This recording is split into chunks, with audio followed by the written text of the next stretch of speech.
Первый день в летнем лагере британской школы Language Link, как обычно, начался с жеребьевки. Получив свои номера, юные студенты приступили к показу творческих способностей. В жюри профессионалы, среди которых педагог по вокалу и хореограф. Где живет моя семья? Мама, папа, кот и я. Я мечтаю, будет день наверняка. В свободное время мы любим печь пироги, печенье.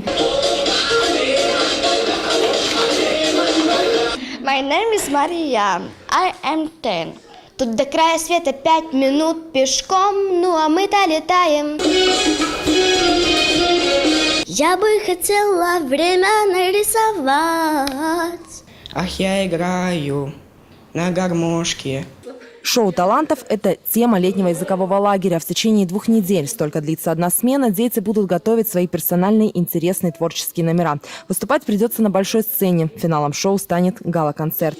Кстати, победителей ждут еще и ценные призы. Конкуренция серьезная. Каждый ребенок талантлив по-своему. Мы нацелены на то, чтобы не только развивать те таланты, которые уже имеются у детей, но и также помочь им, возможно, раскрыться в каких-либо других. Но раскрыть талант – лишь малая часть задачи британской школы. В летнем лагере ребят ждет обширная развлекательная программа. Но самое важное, особенно для родителей, что их дети постоянно будут находиться в языковой среде. Каждый день в нашей программе предусмотрены 2 занятия английского языка с нашими носителями, которые будут проводить эти уроки. И также разнообразная программа после учебы, так скажем, после обеденного перерыва. Это и походы в боулинг, караоке. Также дети проходят психологические тренинги, что позволяет выявить особенности и способности каждого ребенка. И в подтверждение тому, что детям все это нравится, тот факт, что некоторые остались на второй поток.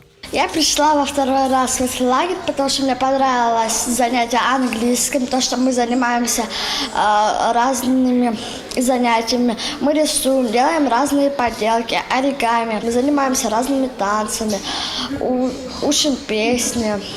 Специальная обучающая развлекательная программа разработана для детей от 7 до 14 лет. Благодаря ей совместить творчество, каникулы и увлекательные занятия английским станет не мечтой, а реальностью. Мария Рогатнева, Сергей Трегубов и Андрей Скирда. РЕН-ТВ Ставрополь.